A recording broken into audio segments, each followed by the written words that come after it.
श्राद्ध कर्म में तुलसी का बहुत अधिक महत्व बताया गया है। धार्मिक ग्रंथों के अनुसार आध्यात्मिक कार्यों में पवित्रता और दोष समाप्त करने के लिए तुलसी का प्रयोग बेहद ही लाभकारी होता है। श्राद्ध पक्ष में तुलसी का एक उपाय बहुत लाभदायक है। ज्योतिष शास्त्र के अनुसार इस उपाय को घर पर रहकर करने से ही तर्पण के समान फल प्राप्त हो जाता है।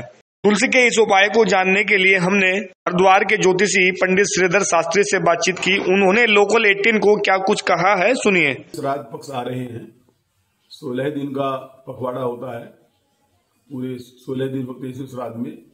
तो इसमें एक जो पितरों को प्रसन्न करने के लिए, उनको मुक्ति दिलाने के लिए जो एक उपाय ऐसा है जो बहुत ही फलीभूत होता है।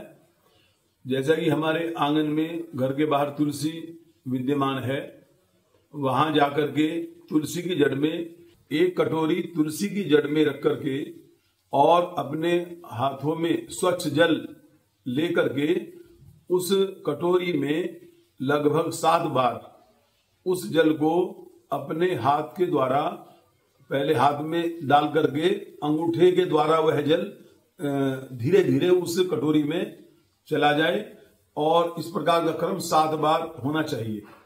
और हमारा जो मुख है वह दक्षिण दिशा में हो। और इसके अतिरिक्त जो एक मुख्य बात यह है, भगवान शिव का एक मंत्र का भी जाप करें, ओम नमः शिवाय या कोई अन्य मंत्र के द्वारा। ऐसा करने से हमारे जो जैसा तर्पण करते हैं या उनको गंगा के किनारे जलांजलि देते हैं पितरों को, इस प्रकार ही उस काम का फल प्राप्त होता है।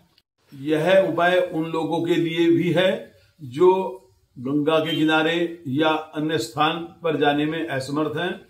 अपने घर पर ही इस उपाय को करने से उनको पितरों को प्रसन्न करने में एक सुविधा भी होगी और उसका लाभ भी होगा और उनके पितरों की शांति अवश्य होगी।